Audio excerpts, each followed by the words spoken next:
Selamat pagi anak-anak. Iya, kita bertemu kembali dalam ibadah siswa ya. Kita sebelum mendengarkan firman Tuhan, mari bersama-sama mempersiapkan hati kita. Kita berdoa bersama-sama. Tuhan Yesus, kami bersyukur kesempatan hari ini kami boleh bersama-sama untuk mendengarkan setiap renungan firman Tuhan hari ini. Tuhan layakkan hati kami, Tuhan siapkan hati kami agar kami bisa bersama-sama mendengarkan firman Tuhan ini dan dapat tertanam dalam hati kami masing-masing. Terima kasih Tuhan Yesus, hanya dalam nama-Mu kami berdoa. Amin. Anak-anak, renungan kita hari ini yang bertemakan Forgive and Forget. Ya, artinya memaafkan dan lupakan. Perenungan firman Tuhan kita hari ini terdapat di Kejadian 50 ayat 15 sampai 21. Mister ulangi ya. Kejadian 50 ayat 15 sampai 21. Dalam perenungan firman Tuhan hari ini, judul perikopnya yaitu Yusuf menghiburkan hati saudara-saudaranya. Nah, Mister mau tanya nih, kira-kira ada yang tahu nggak cerita tentang Yusuf? Oke, ada yang tahu ya, ada juga beberapa yang belum tahu mungkin ya. Nah, Mister mau jelaskan Yusuf ini siapa ya? Yusuf ini kalau dalam Alkitab, nama ayahnya adalah Yakub. Ibu Yusuf ini bernama Rahel. Nah, saudara-saudara Yusuf ini ada 11 orang. Dari istrinya Yakub yang pertama, yaitu Lea, ada Ruben, ada Simeon, ada Lewi, ada Yehuda, ada Isakar, dan juga Zebulon. Lalu yang kedua dari istrinya, yaitu Bilha. Anaknya ada 2, yaitu Dan dan juga Naftali. Selanjutnya dari Zilpa ada Gad dan Asyer. Lalu yang terakhir ini dari Rahel. Anaknya yaitu Yusuf dan juga Benyamin. Nah, tahu nggak anak-anak?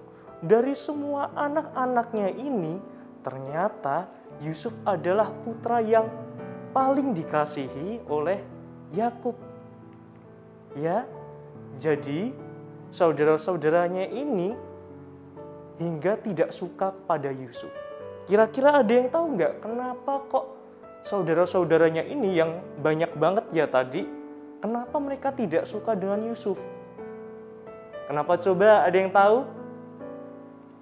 Nah, pada mulanya karena ayahnya ini membuatkan Yusuf jubah yang maha indah.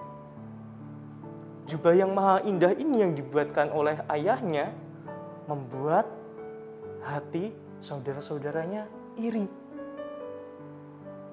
Semua saudara-saudaranya iri. Kenapa iri? Kok hanya Yusuf saja yang dibuatkan?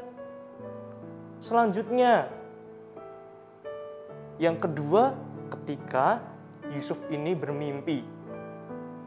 Ya, dalam mimpinya ini yang membuat akhirnya saudara-saudaranya semakin jengkel lagi.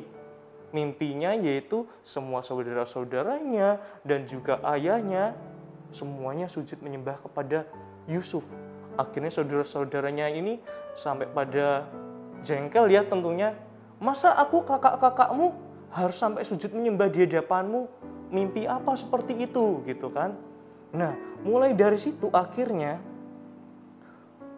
Yusuf mulai dimusuhi oleh saudara-saudaranya. Akhirnya saudara-saudaranya ini berinisiatif ingin mencelakakan Yusuf. Tentunya sudah pada tahu dong ketika pencobaan atau masalah yang dihadapi Yusuf. Yang pertama ketika dia dimasukkan ke dalam sumur.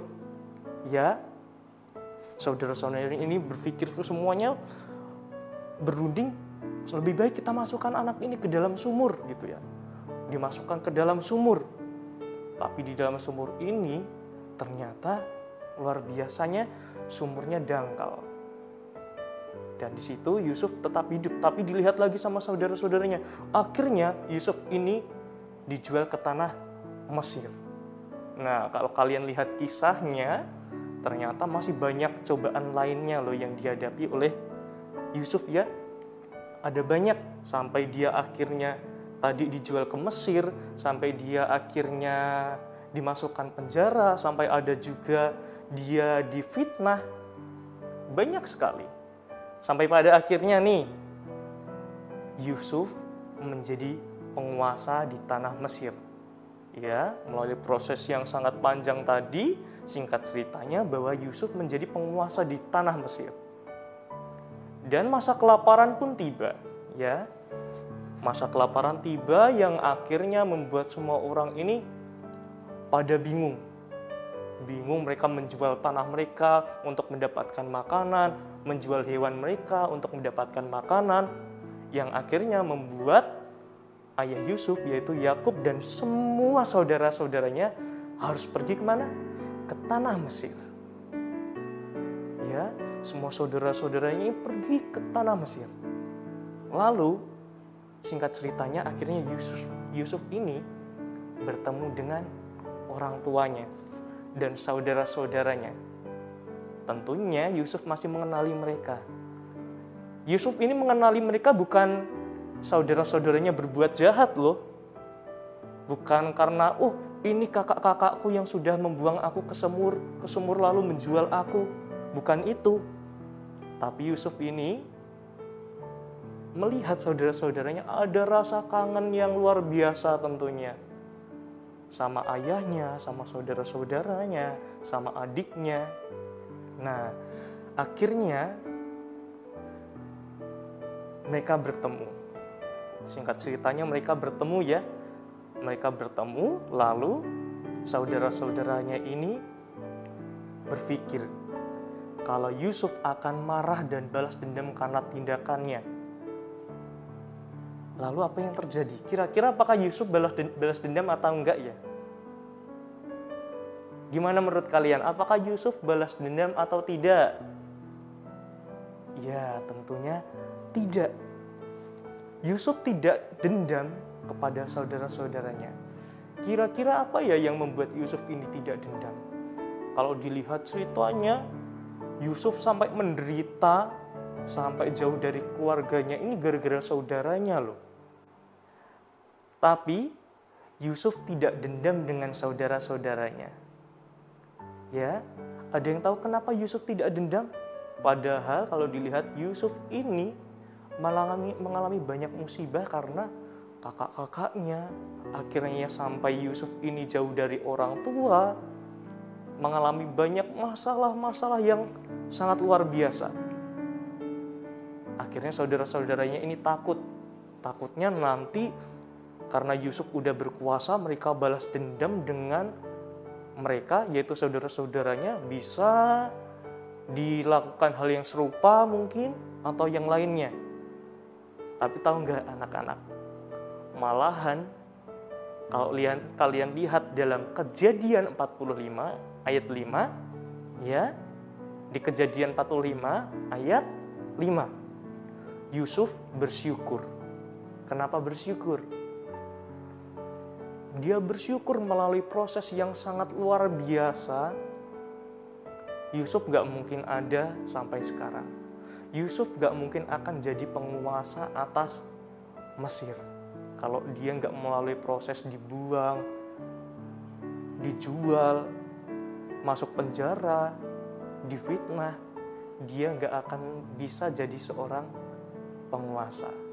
Sampai pada akhirnya nih, di Kejadian 50 ayat 15 sampai 21 dalam pembahasan kita hari ini. Di Kejadian 50 ayat 15 sampai 21 ini akhirnya Yakub, yaitu ayah Yusuf, meninggal. Saudara-saudara Yusuf kembali merasakan ketakutan yang luar biasa. Ketakutan yang luar biasa ini ketakutan apa ya? Tentunya ketakutan tadi kalau Yusuf nanti akan balas dendam gimana ya? ketakutan yang luar biasa tentunya dari saudara-saudaranya. Nah, saudara-saudari Yusuf ini kembali merasakan ketakutan yang begitu luar biasa. Saudara-saudaranya takut ini ketika ayahnya sudah meninggal, maka Yusuf nanti akan balas dendam. Mereka berpikir seperti itu.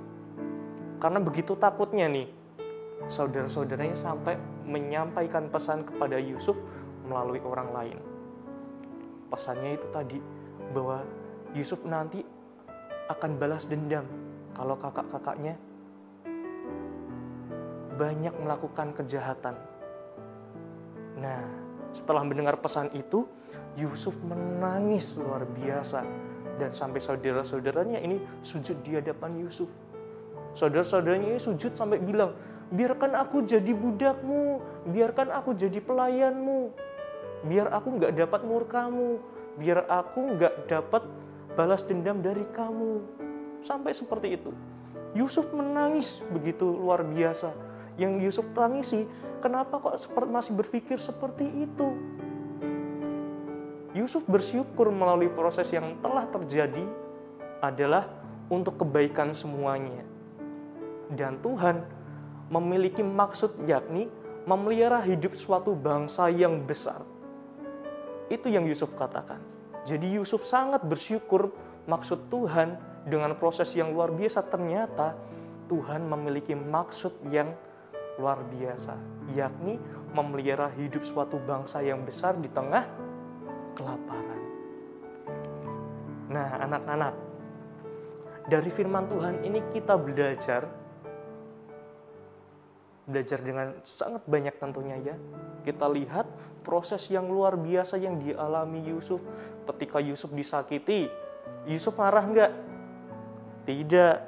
Ketika Yusuf merasa dirinya dikucilkan, Yusuf marah enggak? Enggak tentunya.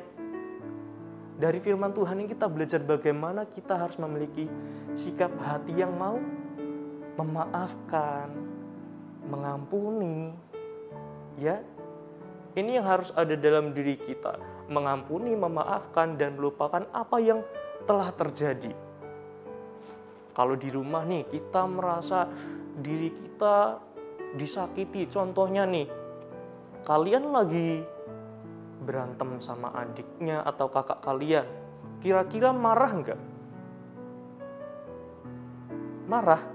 Enggak dong tentunya harusnya ya. Kita harus bisa memaafkan. Kalau adiknya ini tahu-tahu kita lagi belajar, iseng dari belakang, kita lagi nulis, kesenggol, kecoret, marah, ih kamu ganggu aku.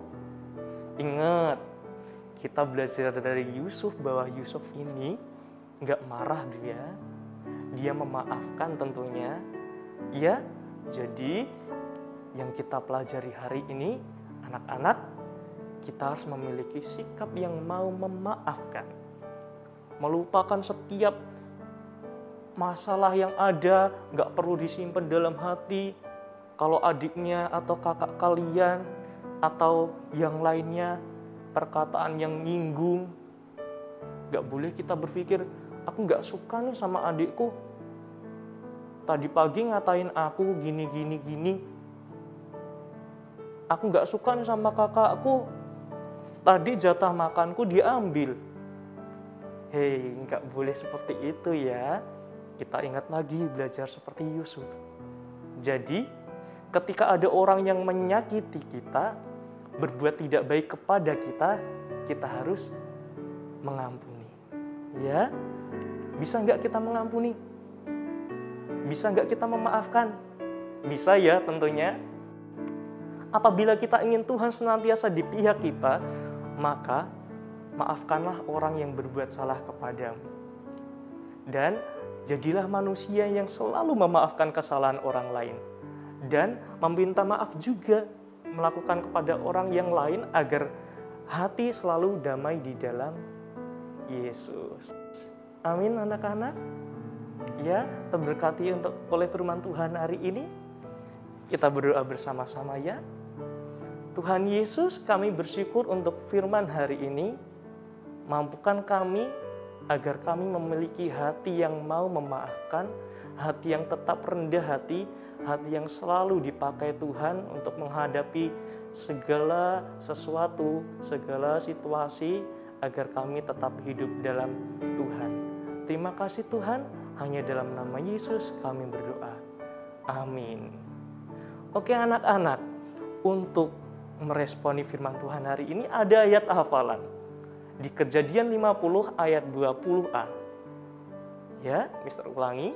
Dari Kejadian 50 ayat 20a. Memang kamu telah mereka-reka yang jahat terhadap aku, tetapi Allah telah mereka-rekakannya untuk kebaikan.